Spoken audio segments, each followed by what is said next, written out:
Voilà, vous avez raison plutôt de suivre Télé Plus. Mesdames et messieurs, bienvenue dans cette émission. Place à l'invité, une émission d'actualité, une émission qui vous donne les opportunités de connaître tout ce qui se passe en République démocratique du Congo, mais aussi à l'extérieur du pays. Alors, cette émission, c'est une émission spéciale aujourd'hui parce que nous allons parler sur le plan du développement de la République démocratique du Congo. Nous allons parler sur tous les plans. Alors, la République démocratique du Congo, un pays riche, mais aujourd'hui, on dit un pays riche, mais aujourd'hui pauvre. Qu'est-ce qui se passe? Est-ce que réellement la République démocratique du Congo est riche? Pourquoi la République démocratique du Congo est toujours en arrière? Pourquoi la République démocratique du Congo, la jeunesse congolaise en souffre? Pourquoi la RDC, aujourd'hui, il y a l'insécurité dans la partie est de la République démocratique du Congo, surtout ces fléaux, les phénomènes Koulouna, Kinshasa, plein capitale congolaise. Alors, c'est ça la grande thématique. Nous allons parler avec mon invité aujourd'hui, mais avant de donner la parole à mon invité, nous allons parler sur aussi l'actualité ces derniers, l'ex-président Joseph Kabila, après la remise et reprise en 2019 avec son homologue président, et non son homologue, c'était en avant, mais aujourd'hui, il est l'ex-président de la République du Congo, ici réuni avec sa famille politique, FCC et PPRD, et selon des sources d'information, il prendra la parole pour adresser à la nation, je crois, les jours à venir. Alors, nous allons aussi commenter sur ça. Et puis, l'insécurité dans la partie est de la République du Congo, le VPM, le vice-ministre, premier ministre, ministre de Défense, Jean-Pierre Bemba, était à Goma. Alors, nous allons parler aussi sur ça. C'est très capital. Il a échangé avec les autorités des Nations Unies, de la MONUSCO, des religieux, mais aussi les autorités militaires, pourquoi pas les gouverneurs militaires, c'est ça les actualités. Alors, nous allons parler aussi de ces phénomènes Koulouna, la présentation de plus ou moins 1237 Koulouna présentés au stade de Marty par le vice-premier ministre, ministre de l'Intérieur, Peter Kazadi. Alors, nous allons parler sur des pistes de solutions, des fléaux, et plutôt, qu'est-ce qu'on peut faire pour stopper ces fléaux? Qu'est-ce qu'on peut faire pour arrêter cette hémorragie, phénomène pour Kinshasa, beaucoup plus avec ces conflits, les Arabes et les Américains. On ne comprend plus rien. Qu'est-ce qui se passe en pleine ville de Kinshasa? Et n'oubliez pas, le 28 aussi août, le jeu de la francophonie, la ville de Kinshasa sera la ville mondiale. Il y aura des visiteurs, il y aura des expatriés, des athlètes, bien sûr. Alors, la ville sera une ville mouvementée. La fête, ça sera à Kinshasa pour vivre ces 9e Jeux de la francophonie, mais aussi un message pour donner la parole à mon invité. Payer l'impôt, c'est un devoir civique. Le message de Monsieur le directeur des directions générales des impôts, Monsieur Barnabé Mouakadi. Alors, sur ce plateau, j'ai l'honneur d'inviter, c'est pour la première fois, mais ce n'est pas la dernière fois, Monsieur Mérite, qui est analyste politique, un jeune Congolais, un jeune conscient.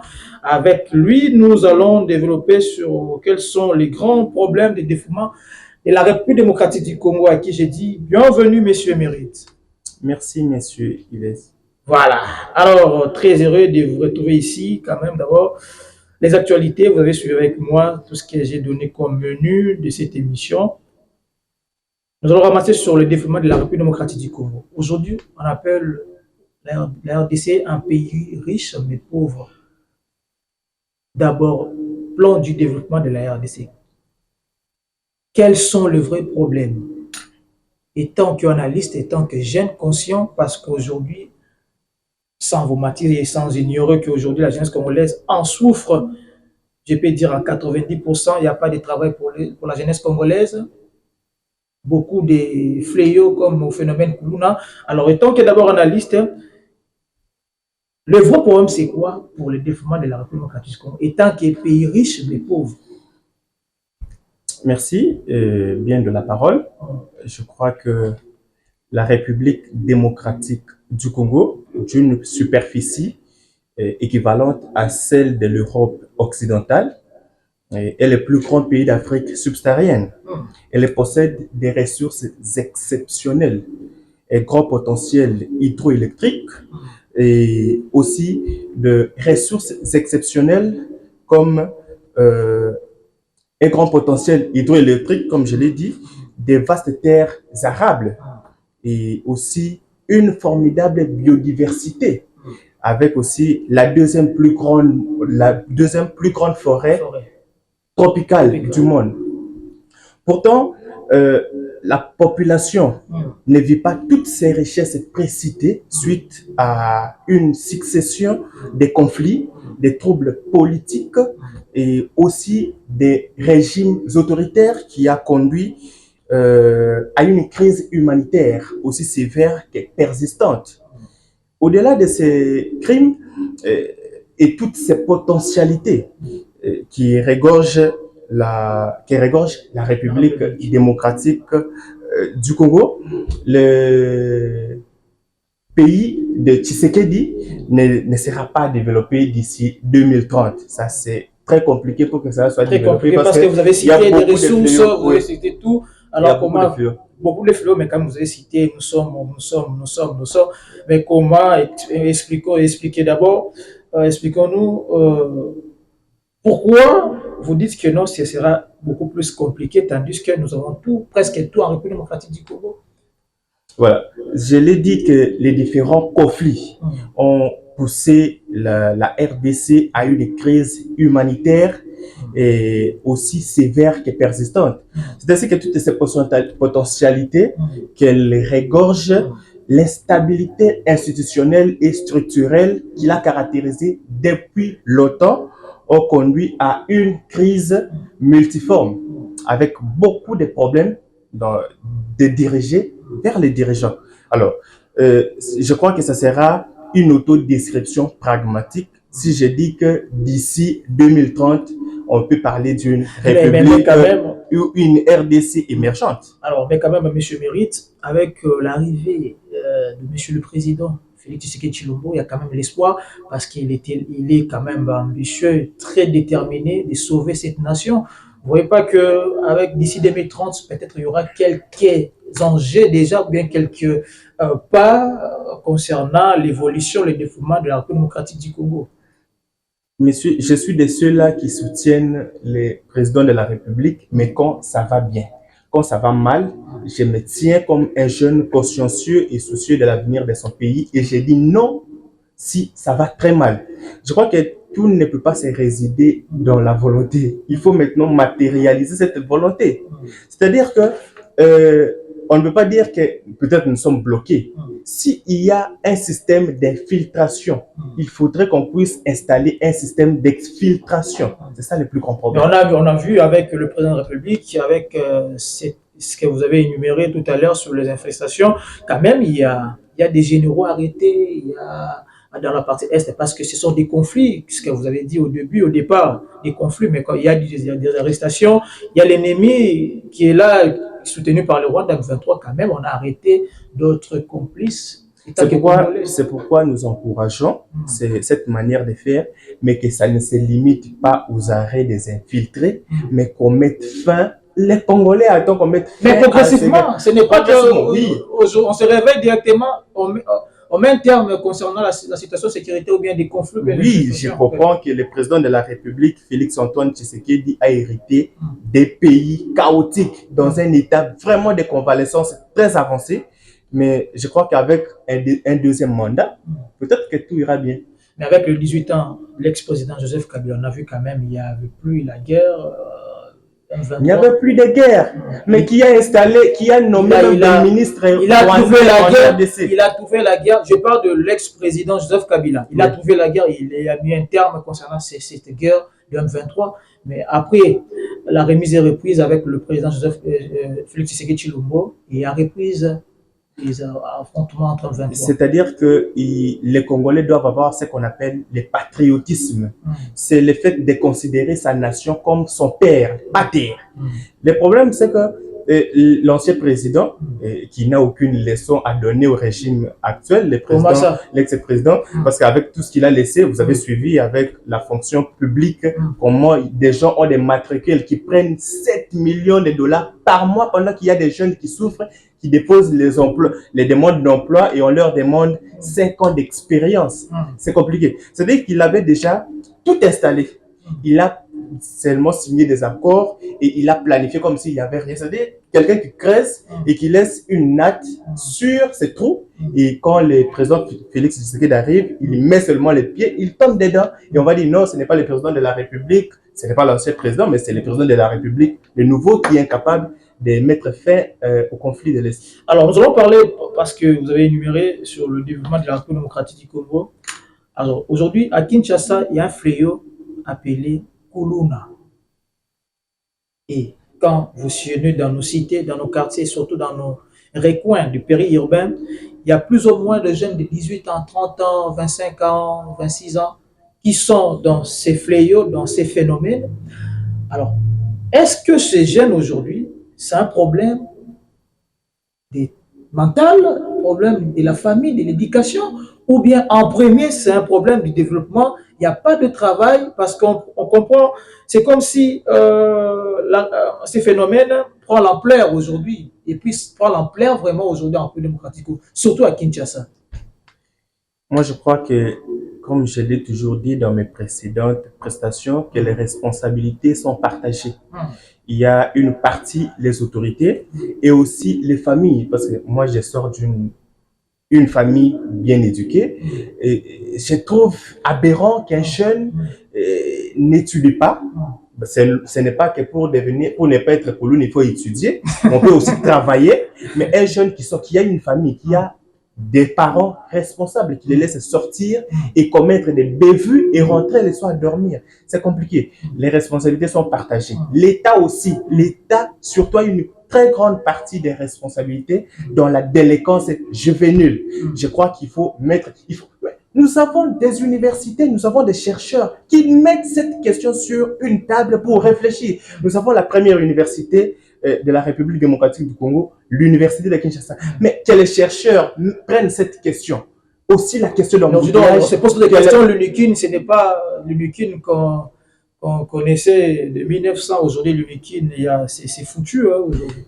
Je ne vais pas aussi faire un pas rétrospectif sur les régimes de l'ancien président, mais avec les nouveaux présidents et les nouveaux comités de gestion chapeautés par les recteurs de l'université de Kinshasa, le professeur Jean-Marie Kayembe. On n'est pas obligé de regarder le ciel pour savoir d'où provient la pluie. Allez à l'université de Kinshasa, vous verrez ce qui se passe. Que l'université de Kinshasa, il y a beaucoup de grèves de professeurs, on ne comprend plus rien. Est-ce que aujourd'hui, ces professeurs enseignent toujours comme c'était à l'époque de nos ancêtres, je peux dire en 1960, 1970, 1980. Le problème, c'est que les recteurs de l'université de Kinshasa, les professeurs Dr Jean-Marie Kayembe Tumba, que je suis en train de saluer, n'est pas venu avec un bâton magique pour changer du coup tout ce qui s'est passé. Un système qui s'est déjà installé avant, beaucoup d'années avant même que lui ne vienne, mais il y a une évolution considérable sur tous les plans à l'université de Kinshasa. L'étudiant maintenant est capable de se présenter partout qu'il est de l'université de Kinshasa. Et c'est une fierté parce que l'UNIKIN commence à redorer le blason. Il n'y a plus de grève.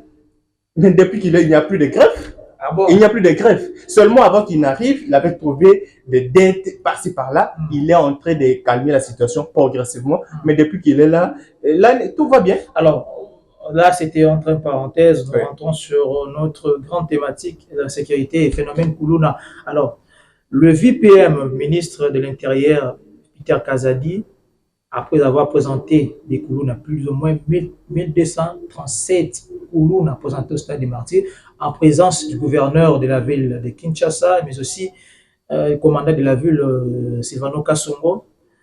Sa décision, il y a des décisions prises après avoir présenté et que cette fois-ci, le VPM va donner l'opportunité, va donner, est très déterminé plutôt, de donner les avocats de la République pour sanctionner ces Kuluna.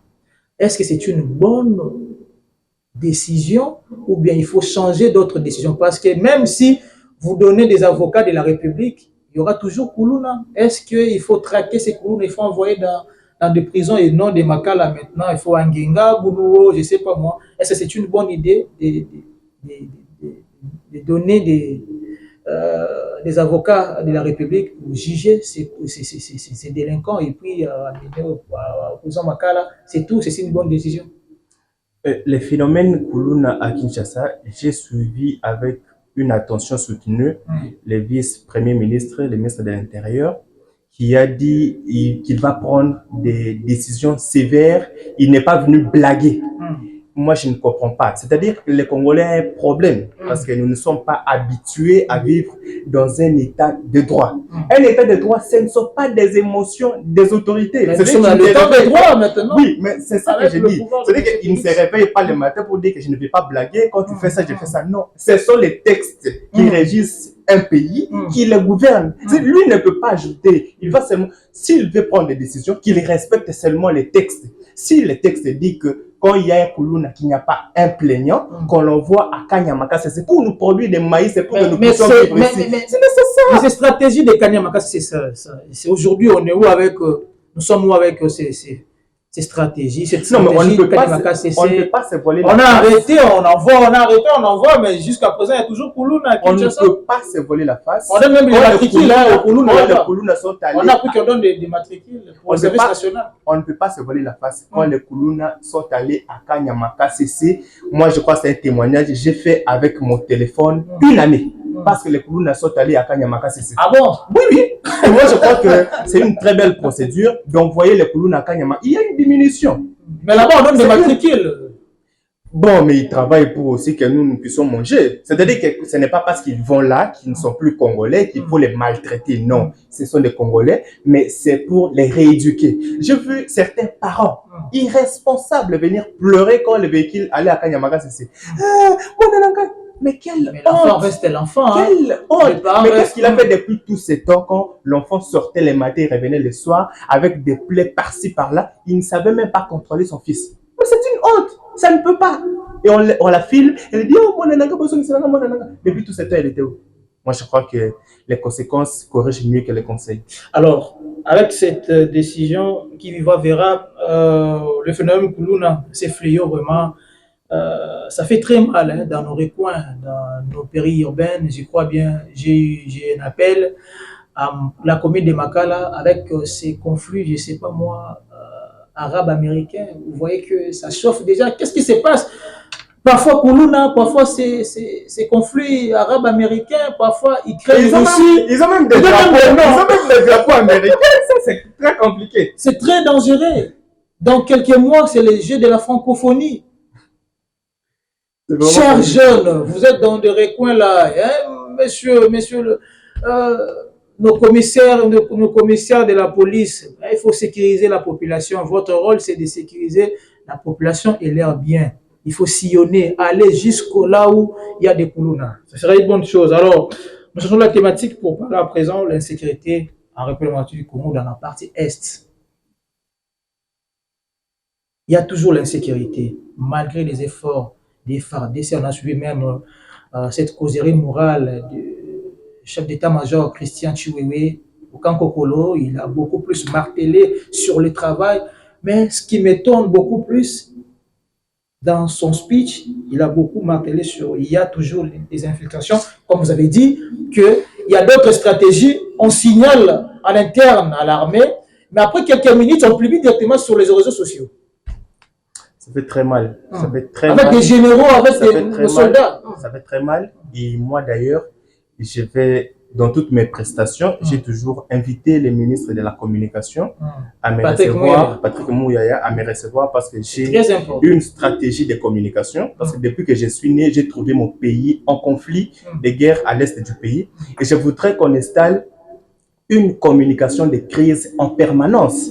Vous savez, si la pandémie de coronavirus avait beaucoup de cas, c'est parce qu'il y avait une mauvaise communication.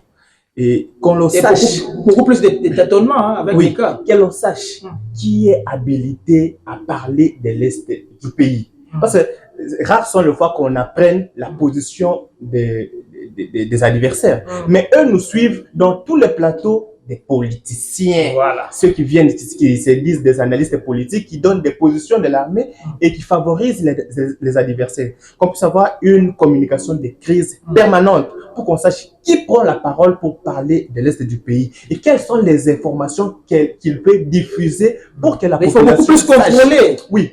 Mais quand c'est tout le monde qui prend qui se donnent le pouvoir de dire n'importe quoi sur n'importe quel, même sur des sujets sensibles, parce que nous sommes infiltrés jusqu'au dents.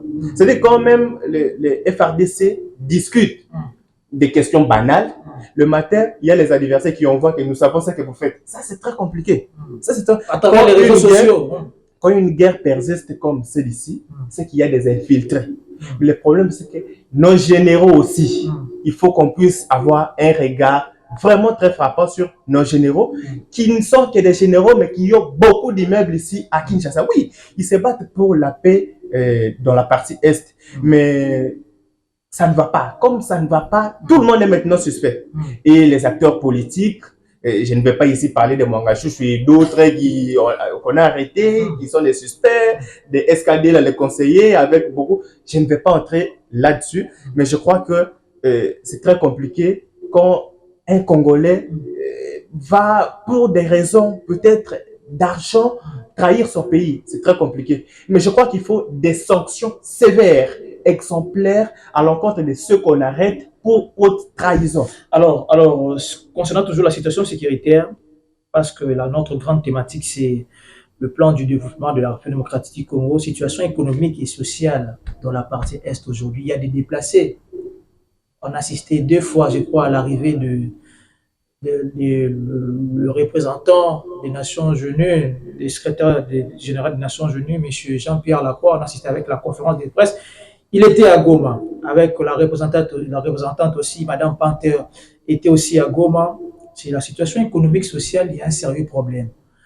Nous voulons la guerre, mais notre développement plutôt, nous avons un sérieux problème sur le plan économique et social. Alors, vous êtes analyste, vous maîtrisez bien aussi, parce que vous êtes un jeune ambitieux, vous voulez que ces pays un jour doit se développer dans ses propres moyens. Qu'est-ce qu'on peut faire aujourd'hui? Parce que nous voulons la guerre, mais nous sommes, je peux dire, sous-développés. Est-ce qu'il y aura des conséquences si nous voulons la guerre, si nous voulons peut-être avancer l'ennemi, contrer l'ennemi? Est-ce qu'il y aura des conséquences sur le plan économique et social de notre pays? Est-ce que c'est d'abord arranger ces fléaux, cette situation économique et sociale en République démocratique du Congo après faire la guerre, ou bien arrêter la guerre, arrangeons-nous pour développer la République démocratique du Congo? Je crois que c'est dire une chose et son contraire quand il faut penser au développement de la RDC avec les conflits à l'est du pays. Je crois que la priorité, c'est d'abord arrêter cette guerre de l'est du pays.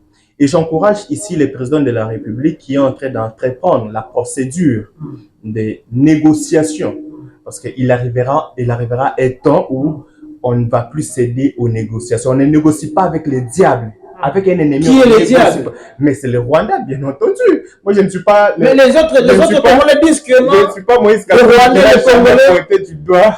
Mais M. Moïse, je vous relance, je vous donne la parole. Mais il y a d'autres Congolais qui disent que non, nous n'avons pas de problème avec le Rwandais, mais le vrai problème, c'est avec le régime Kagame. Vous dites que le Rwandais, oui, entre les Rwandais, nous sommes frères africains. Oui, quand je parle du Rwanda, c'est Kagame. Vous indexez, je parle de Kagame et je parle du Rwanda de manière générale. Parce que ce n'est pas tous les Rwandais qui sont contre ou pour la guerre à l'Est. Il y a des Rwandais à l'intérieur du Rwanda qui se tiennent debout pour dire non à cette agression que le Rwanda est en train de faire à la RDC. Il y a aussi des Rwandais qui soutiennent. Donc, quand je parle du Rwanda, je parle de Kagame et de ses acolytes. Alors voilà, et surtout, est-ce qu'il y aura des conséquences sur le plan économique et social? Parce que nous voulons la guerre, mais nous souffrons, parce qu'aujourd'hui, il y a pénurie de farine de maïs. Je ne sais pas si vous êtes au courant de ça. Il y a des solutions. Monsieur Kamere, le ministre de l'économie, nous a expliqué dans 5 mois, 6 mois, il y aura des maïs, mais jusqu'à présent, même les taux de dollars, ça augmente. Il y a plusieurs questions, je ne sais même pas par où commencer. Nous parlons du développement, il faut éclaircir l'opinion. Oui, parce que quand on va accepter d'affronter le Rwanda, c'est pour préparer la paix. C'est-à-dire, qui aime la paix prépare la guerre. C'est-à-dire, cette guerre, c'est pour préparer la paix durable en RDC. Moi, je crois que les social les présidents de la République. Je l'ai dit au début que je suis là quand tout va bien et quand tout va mal, je dis aussi. Je crois qu'il n'y a aucune réussite sur les sociales du Congolais. Avec Il n'y a pas de changement. Il n'y a pas de changement. D'ailleurs, 18 ans de Kabila les et 5 ans déjà presque de M. Félix Tshisekedi Tshilombo. Nous vivons dans les conditions presque les plus fiasco du monde. Nous sommes parmi les 5 pays les plus pauvres au monde. Est-ce que vous imaginez?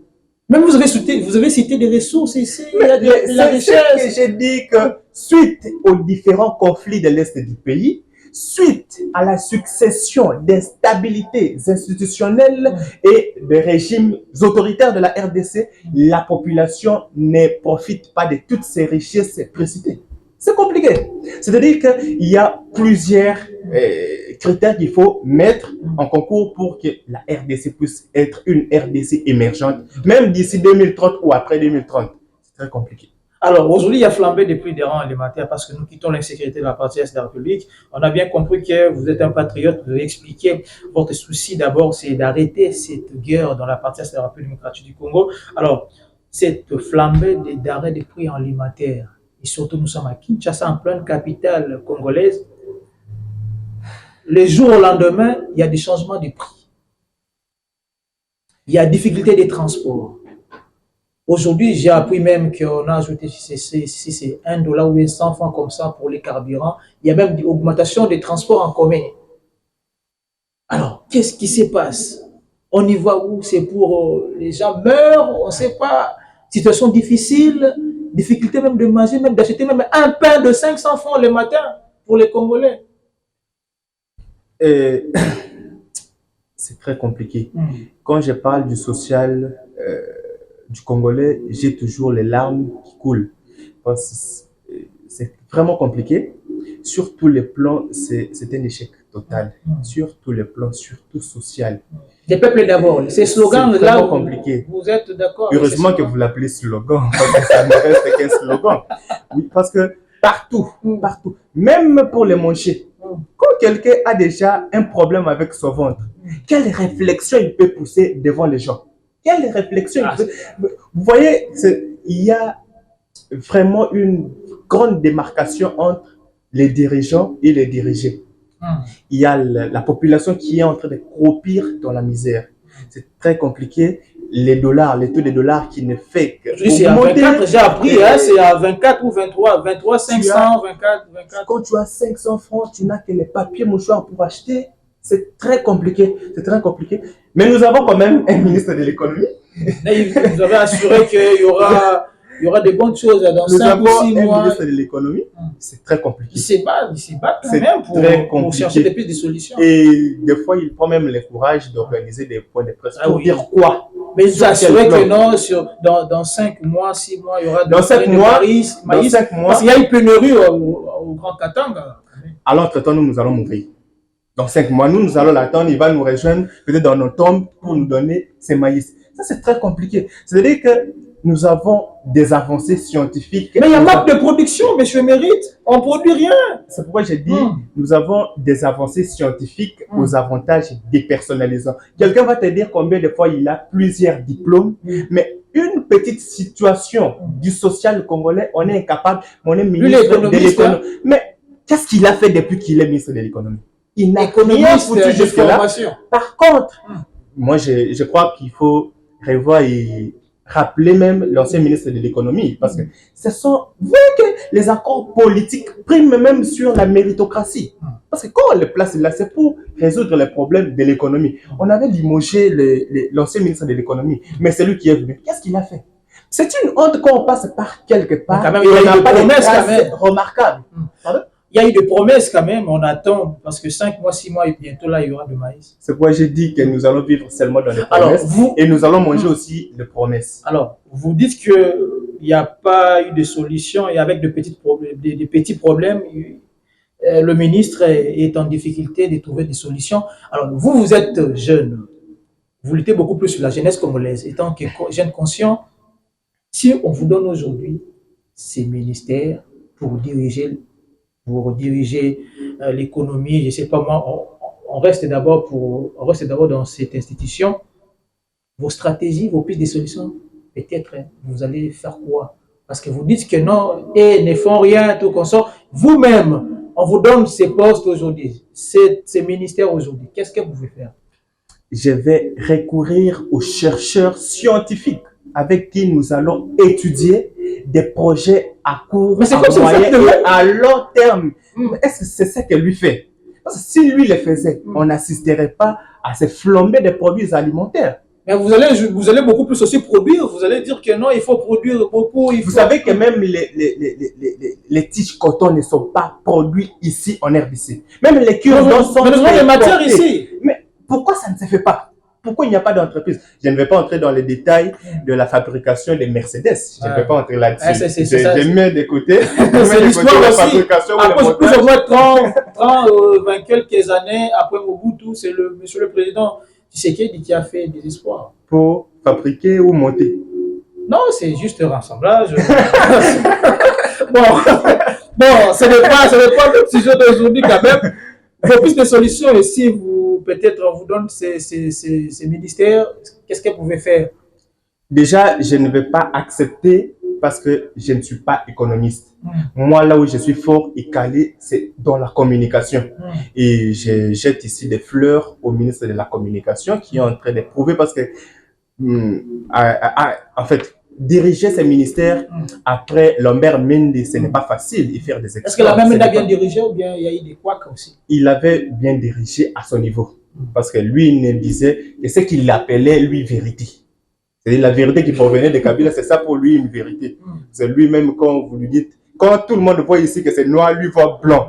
Les couleurs, ça, c'est la communication. Vous êtes pas expert en communication, c'est ça aussi la communication. Mais une petite dose de vérité dans ce qu'on dit. Même s'il faut communiquer, même s'il faut maintenant porter la parole du gouvernement, mais une dose de vérité.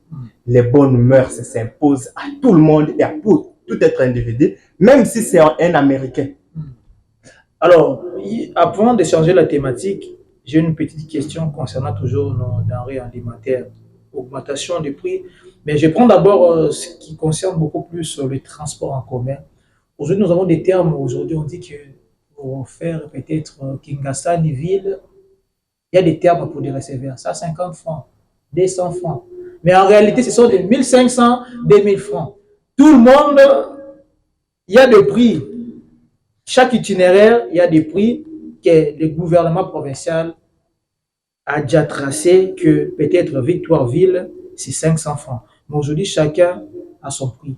Est-ce que ça fait aussi, c'est la beauté aussi du développement de la République démocratique du Congo et surtout, nous parlons beaucoup plus, ce qui est beaucoup plus le développement en pleine capitale, mais aussi pourquoi pas à l'intérieur du pays. Et vous savez, chacun a son prix, chacun est autorité, je ne sais pas moi, gouverneur, ministre provincial des transports. Donc, c'est difficile vraiment. Vous savez, au-delà de l'impunité qui caractérise nos institutions en République démocratique du Congo, s'ajoute l'inapplicabilité de certains arrêtés, comme celui sur les heures de circulation de camions communément appelés grands cars. Et c'est très compliqué. Il n'y a pas de suivi. Il y a des acteurs politiques qui peuvent décider. Il n'y a pas de suivi. Quand on dit que les transports en commun ne peuvent pas dépasser 2000 francs. Mais les chefs boycottent cette fixation. Mais c'est parce qu'il n'y a pas de suivi. Et cette responsabilité revient à l'État. Mais il suffit seulement, au-delà de la conscience qu'il faut imposer aux chauffeurs. Monsieur Mérite, je vous relance. Oui. Vous dites qu'il n'y a pas de suivi, tandis que nous voyons, il y a des agents de transport dans des arrêts de bus. Il y a des bureaux D, soi-disant bureaux D dans des arrêts de bus. Il y a même je peux dire, des services de renseignement. Vous dites qu'il n'y a pas de suivi, mais comme il y a des agents, mais qui sont là, qui font quoi? Qui ont déjà exemplairement puni un receveur parce qu'il a augmenté les transports. Et ils arrêtent que mauvais stationnement, il n'y a pas de logement. C'est-à-dire quand ils arrêtent, tu leur donnes quelque chose et c'est fini. C'est-à-dire que il y a une petite complicité entre les receveurs et ceux qui font le suivi. Du coup, ils les laissent passer parce que à la fin, il sait qu'il sera et il sera et moi, j'ai fait toujours un pas rétrospectif sur les analyses du général Kasson qui disait que na kotongela ba gens ya circulation ba tenue ou ils ont ba pocheté pour tomber ça ba ombongo ba place à côté. Est-ce que c'est une réflexion scientifique? Otoyebi ke bako créer kaka ba no chat na kati boye. Lui-même il est déjà informé concernant ces mafias. Non, mais vous n'avez pas vu une vidéo qui était devenue même virale sur les réseaux sociaux. C'est-à-dire que le général Kasson s'était déguisé dans un véhicule et elle avait cette circulation, elle venait chercher l'argent dans le même véhicule. Au général Kasson. C'est compliqué. C'est un problème, je ne sais pas moi. C'est un problème aussi, ça fait partie du développement. C'est un problème, je ne sais pas. Il faut encore il faut créer des centres de formation. Je crois que changer le système de nos roulages, former encore, je ne sais pas. Tout cela réside sur le patriotisme et l'amour de son pays. Mais je ne vais pas beaucoup incomber la faute aux agents de circulation parce que tout simplement, ils ne sont pas aussi bien rémunérés. En Europe, je ne suis jamais allé, mais en Europe, avec ce que nous suivons sur le net, parce que avec les nouvelles technologies de l'information et de la communication, le monde devient un village planétaire. En Europe, vous voyez un agent de circulation qui ne sait, c'est-à-dire quand tu introduis même la main pour sortir les documents, il pense que tu veux sortir une arme. Mais ici, quand tu introduis la main, c'est l'argent. Il attend avec impatience. Alors, c'est compliqué, c'est un problème d'éducation. C'est un problème d'éducation de part et d'autre. Et les responsabilités sont vraiment partagées. C'est-à-dire que l'État ne peut pas coincer sérieusement les agents de circulation parce qu'ils ne les rémunèrent pas comme il faut. Alors, je crois bien la dernière thématique, parce que la région nous fait ici, nous sommes pratiquement à la fin, mais quand même, ça reste, je crois, 5 à 10 minutes. Nous allons évoluer dans cette émission avec Monsieur Mérite, analyste politique, un jeune conscient qui nous parle du développement de la République démocratique du Congo. Alors, la grande thématique, c'est quoi? C'est quels sont les grands problèmes des développements de la République démocratique du Congo? Nous en parlé sur le plan sécuritaire, avec ces fléaux Kuluna, insécurité dans la partie est de la République démocratique du Congo. Alors, nous allons parler le dernier point sur ce qui s'est passé à Kingakati. L'ex-président Joseph Kabila s'est réuni avec sa famille politique FCC-PPRD. Selon les communiqués des sources contactées, l'ex-président va s'adresser à la nation aux jours à venir. Est-ce qu'il y aura espoir, il y aura un message d'espoir avec ces discours de l'ex-président après son départ en 2019, après remise et reprise avec le président Félix Tshisekedi Tshilombo? Très bien, c'est une très belle question. Et je crois qu'il y aura de l'espoir dans son message. J'ai hâte de l'entendre parler parce que ça sera la première fois qu'il s'adresse à la nation pour demander pardon pour toutes les bêtises qu'il a commises durant les 18 ans. Peut-être que c'est l'occasion à travers laquelle il va nous expliquer la mort tragique de Rossi Mukendi. Peut-être que ça sera une occasion vraiment pour demander pardon à toute la population congolaise pour toutes les bêtises, pour tous les malheurs. Nous chantons aussi dans la rue de Kinshasa, Kabila Zonga. Vous dites que non, il faut pardon, il va s'incliner pour demander pardon. C'est-à-dire il y a des jeunes, parce que vous êtes un jeune conscient, vous dirigez aussi des jeunes. Il y a un slogan, il y a des chansons, et surtout beaucoup plus à Tchangou, s'il passe là, Kabila Zonga, vous dites que non, il faut s'incliner. Oui, je comprends des jeunes, mais quels jeunes? Vous savez plus que moi que la population congolaise est caractérisée par le sentimentalisme très dégradant alors. Parce qu'un jeune consciencieux et soucieux de l'avenir de son pays comme moi m'arrêter pour demander à Kabila de revenir. Qu'est-ce qu'il a oublié? Pas parce que moi je le veux, mais parce que je sais que je suis et je respecte mon pays et aussi les textes qui garantissent notre pays. Il est un sénateur à vie. La Constitution est claire. Mais lisez les statuts réglementant les anciens présidents de la République. Il doit faire attention même au discours qu'il va tenir devant la population. Parce qu'il a beaucoup d'obligations à respecter. L'obligation des réserves, l'obligation de dignité et l'obligation de patriotisme. Et ça, ce n'est pas son retour pour les élections en 2023 et d'ici là, dans 5 mois. Il va faire son retour. Un sénateur à vie ne peut plus postuler. Mais je voudrais expliquer aux membres du FCC. Est-ce qu'il n'y a que Kabila ou FCC pour postuler, pour arriver, pour être aujourd'hui président?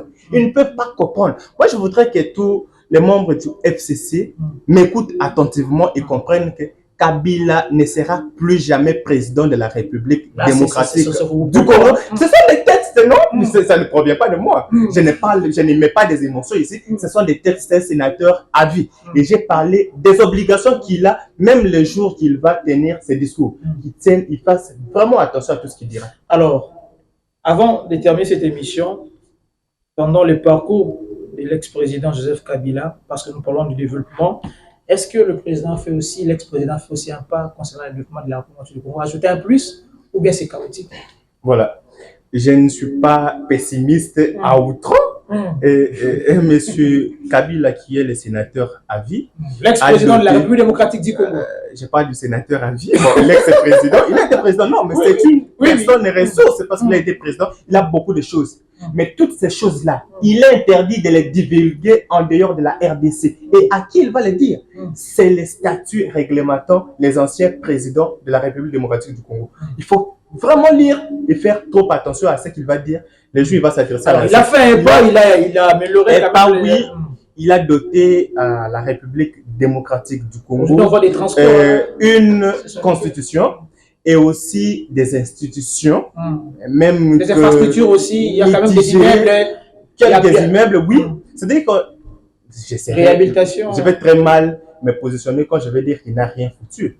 Mais le mal est plus grand que le bien. Alors, l'ancien qu'est-ce qu'il n'a pas fait alors? L'ancien président... L'essentiel, c'était quoi? Transformer l'homme congolais. Il n'a pas transformé l'homme congolais. Il n'a pas mis fait au conflit de l'Est du pays. Mettre fin sur le plan social et économique, c'est ça. Et sur le plan social, un échec. Il s'est éternisé au pouvoir et il n'a aucune leçon à donner à la population congolaise. Je crois qu'il peut peut-être désigner un membre du FCC qui peut peut-être postuler. Tel est le cas peut-être de Matata Ponyo, mais que lui ne rêve pas. Alors, vous avez cité les noms de Matata Ponyo. Aujourd'hui, il est à l'opposition. Quand même, pendant une minute, nous allons parler aussi de l'opposition aujourd'hui. Aujourd'hui, on dit que l'opposition, cette opposition aujourd'hui est très faible devant le président. L'opposition a pété. C'est vrai. Est-ce que vous êtes aussi partant? Mais mon cher, je ne pose pas de questions. Avec Martin Fayulu, je ne pose pas de questions. Avec Moïse Katumbi. Je ne pose pas de questions aux journalistes. Mais est-ce qu'il y a un membre de l'opposition, parmi tous les cadres, qui est capable de décréter une ville morte telle que le faisait Étienne Tshisekedi? Dès chez lui à la maison, il dit lundi, ville morte. À la maison, on vous dit, tu ne vas pas sortir, il y a une ville morte. Et partout. Vous empêchez des marches. C'est-à-dire que le gouverneur empêche toujours, il y a des manifestations empêchées, tout comme ça, changement d'itinéraire. Ce sont des manifestations médiatiques. Est-ce que vous voyez que c'est un scénario? C'est une fiction cinématographique. C'est-à-dire que quelqu'un sort, toutes les séquences sont filmées. Aïbi, filmez là. On filme bien. C'est bon. C'est une manifestation médiatique. C'est un rapport de force. On peut prouver aux dirigeants qu'on a une grande popularité. On peut aussi beaucoup compter sur eux pour le développement de la République du Congo. Les opposants, vous voyez, Martin Fayulu, Moïse Katumbi, Denis Sesanga et d'autres. Mais je préfère encore quelqu'un d'autre que les quatre. Je préfère quelqu'un d'autre après le deuxième mandat du président de la République, bien sûr. Très bien. Nous sommes à la fin de cette émission, messieurs. Merci, monsieur émérite. C'est un réel plaisir. Alors, vous avez quelques secondes, vous allez regarder votre caméra parce que c'est une émission spéciale. Nous allons parler sur le développement de la République démocratique du Congo. Qu'est-ce qu'on peut retenir? Et beaucoup plus un message d'espoir concernant le développement de la République démocratique du Congo, malgré nous sommes riches, mais parmi les 5, vous avez dit que nous sommes parmi les 5 pays pauvres du monde. Piste des solutions, un message d'espoir quand même, ou un message d'assurance que vous pouvez lancer à la population congolaise qui vous suivent et partout, et surtout cette émission est beaucoup suivie à l'extérieur du pays avec la grande communauté congolaise. Je crois qu'à la fin, je vais saluer quelques personnes qui vous suivent toujours. On y va. Voilà. La République démocratique du Congo, comme je l'ai dit au départ, d'une superficie équivalente à l'Europe occidentale, regorge plusieurs ressources exceptionnelles. Je l'ai dit d'ailleurs au départ, un capital énorme de biodiversité, la deuxième forêt plus grande tropicale forêt du monde entier, Mais malgré toutes ces richesses, la population ne profite pas suite à une succession de conflits, des troupes et des conflits armés, des conflits à l'est du pays. Et c'est vraiment regrettable. Mais dans toutes ces conditions, la RDC doit regarder toujours en avant et soutenir les institutions de la République démocratique du Congo, sans parler de la seule institution personnalisée qui est le président de la République démocratique du Congo, Félix Antoine Tshisekedi. Voilà. Que les jeunes ne se laissent pas instrumentaliser par les acteurs politiques. Les acteurs politiques, quand ils font leurs accords, ils ne pensent jamais à nous. Ils ne pensent à nous que quand leurs accords ne sont pas respectés. C'est là qu'ils font recours aux jeunes qui se laissent emporter par les vents torrentiels des acteurs politiques et qui ne pensent jamais à ce jeune. Voilà, merci beaucoup. Je crois que nous sommes arrivés à la fin. Merci, votre message est passé quand même. Il y a plusieurs Congolais à l'est du pays qui ont suivi également. Merci à la grande équipe technique de cette émission, la grande communauté. Voilà, quelques salutations. Quelques salutations, ça ne manque jamais. Je salue ici ma mère biologique, Thérèse Njoka Onosamba. Je salue tous mes frères. Cédric Wonya, Dieu merci Otenga, Virginie Wonya et ma très chère grande sœur Thérèse Onosamba. Je salue tous mes amis. Je salue Eric Kachonopolé, les nouveaux riches. Je sais que je serai vraiment très dérangé si je ne salue pas, grâce à Wanzi, l'homme au style français, à ce niveau. Je salue aussi Isaac, je salue Omes, je salue Platini Joké, je salue San depuis Afrique du Sud. Voilà, comprenez, très chers téléspectateurs, nous sommes arrivés à la fin. C'est ça, hein, la beauté aussi de cette émission. Ça ne dérange pas, il faut saluer les gens, c'est normal, c'est une émission, spéciale émission, donc il faut saluer. Moi aussi, je salue tout le monde, je ne cite pas les noms, je salue tout le monde. Moi, je salue tous les Congolais, la grande famille, la communauté congolaise en Namibie, à Windhoek. Merci beaucoup, mon grand cousin, mon grand frère, vous êtes en Namibie. Merci pour vous donner toujours les images, une bonne image à cette émission. Au niveau du Windhoek, à Luanda, aux États-Unis d'Amérique, en Afrique du Sud.